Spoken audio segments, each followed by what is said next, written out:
Now Jordan. And a foul called on the way up.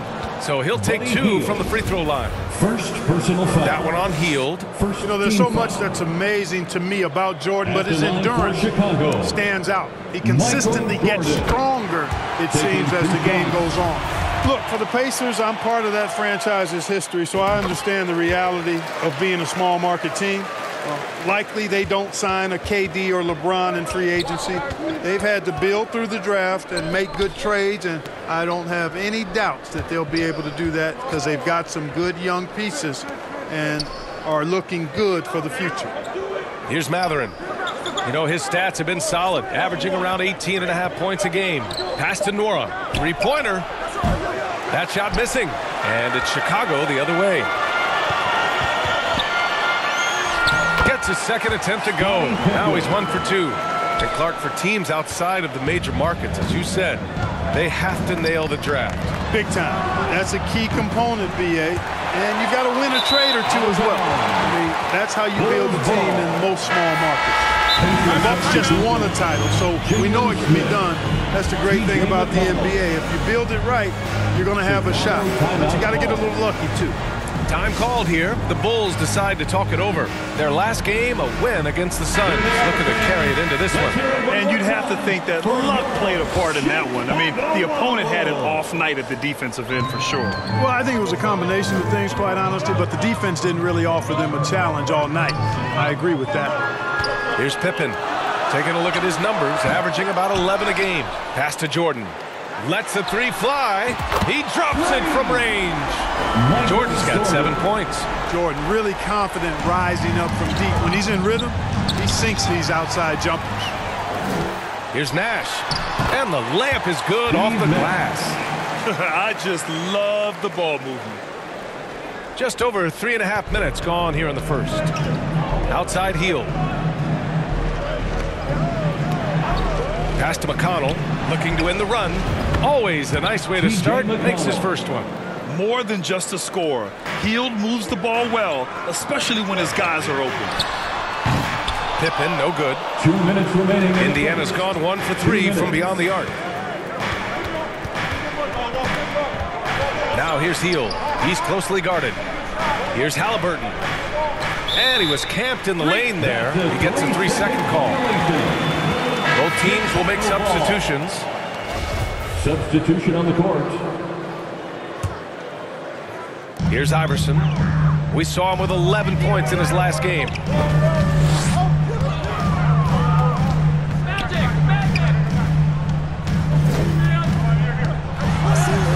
Nice start for him, sinking his first shot. Pound for pound, I don't know if there's a tougher player than Allen Iverson. Indiana trailing here. Pass to Nembhard.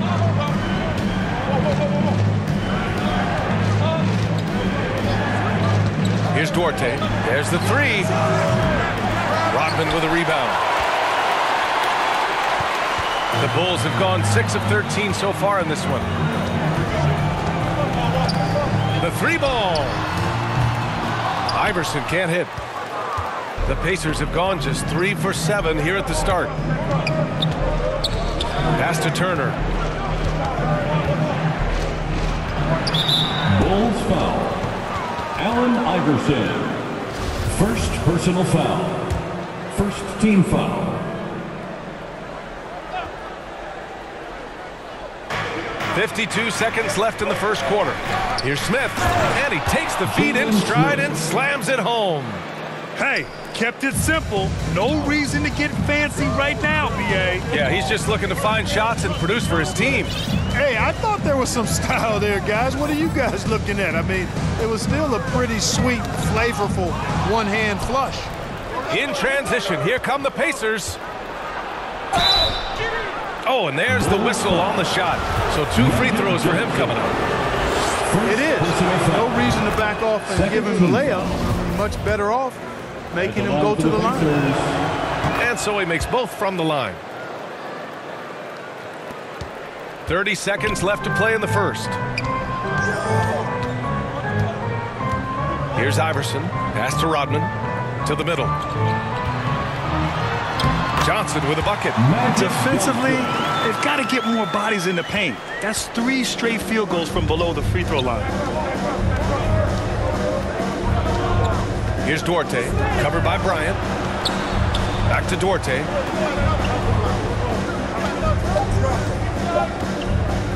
Shoots over Bryant. Oh, it would have counted had it fallen, but it is offline. And so it's the Chicago Bulls with a 6-point lead at the Pacers 11. Make some noise, fans, for the one and only. And thanks again for tuning in. If you're just joining us, we've played through 1 quarter of action so far. And some stats here, guys. The scoring breakdown for the Bulls.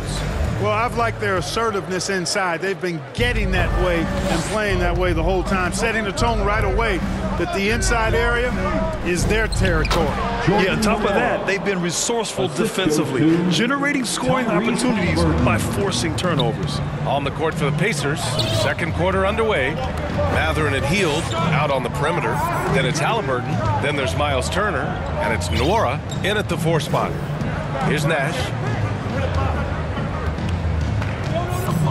Shot clock at 5. Double by Turner. And there it is for him. Try as hard as they might, the defense can't easily stop Shaq. His large frame and athleticism really helps him bully his way to the bucket. Pass to Nwora. And he was fouled while in the act of shooting, so he'll take 2 free throws. Man, we always talk about great footwork for post players, but how about perimeter players? Shooting for I'm glad you brought that up, B.A. Great perimeter players have elite footwork. The footwork helps to create the opportunity to score, whether that's shooting a 3 off the dribble or even in the post-up. Great, elite, fantastic, iconic guards who could do it all have superior footwork. Believe that. Here's Garnett. Still getting warmed up offensively. No buckets yet in the game from him. Their defense just falls apart once the ball goes inside. I tell you, we're taking a look at some real deficiencies defensively. I mean, they've given up 5 straight good looks in the paint. Indiana on offense. 6-point game. Coming into this, having notched a win against San Antonio in their last game. It always helps when your opponent turns the ball over that many times. I thought it was the deciding factor overall. Yeah, I think that was a big part of it for sure, as it is anytime you make a bunch of mistakes. All they had to do was follow their game plan, and that's exactly what they did.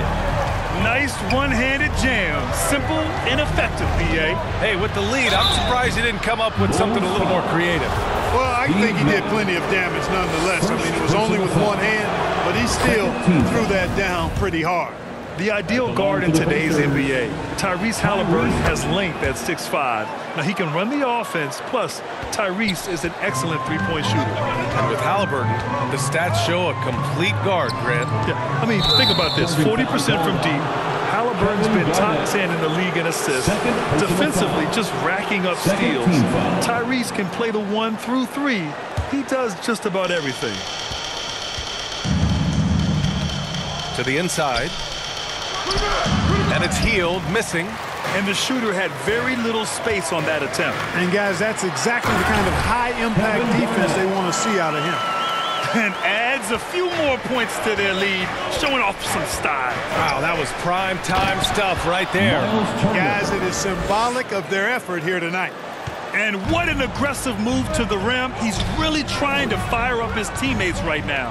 Boy, it's not hard to feel inspired after a teammate makes that kind of finish. Yeah, you know, when you're looking to close the gap, you need guys who will take it upon themselves to step up, take the initiative, and make something happen. Here's Mathurin. After the basket by Chicago. Outside Hield. 6 to shoot. Indiana needs to get a shot off. And the basket by Haliburton. Talk about confidence. Haliburton oozing with it. No hesitation off the catch and shoot there. Pass to Garnett.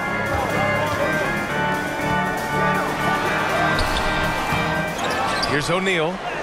And that makes him 3 for 4. He's looking good. You know, the defense has been very slow to adapt. I mean, that's 10 straight points now inside. Here's Mathurin. Back to Haliburton. Now here's Turner. Here's Mathurin, covered by Jordan. Shot's good by Mathurin. He's got that guard quickness. Mathurin showing off his catch-and-shoot ability. Timeout called here. Chicago decides to talk it over. Yeah, coach no doubt wants to use this timeout to review the matchups and maybe make some adjustments as well. And I agree. I think there's going to be a new wrinkle in their game plan when they come out of this timeout. And some changes here for the Pacers. Smith, he's checked in for Turner. Nembhard comes in for Hield. And it's McConnell in for Halliburton. Here's Iverson. Out of bounds. It'll be Indiana's ball. Unforced turnovers. They'll drive your coach insane.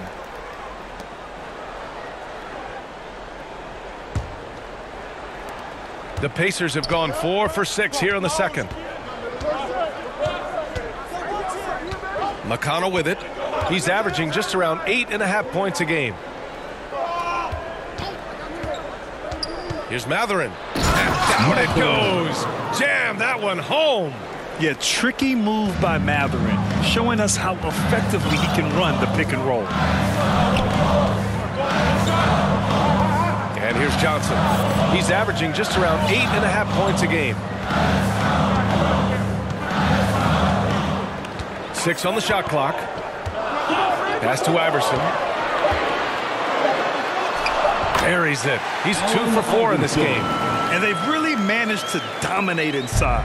The play in the paint has gone almost entirely all their way. Kicks it out to Bryant.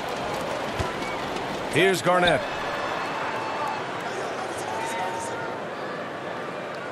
And here's Bryant. It's good. And now an 8-point Chicago lead. They just look so overwhelmed inside. That's why they continue to get attacked. Yeah, I think they've got to ramp up the aggressiveness. If they don't, things are just going to get worse from here. Here's Mathurin.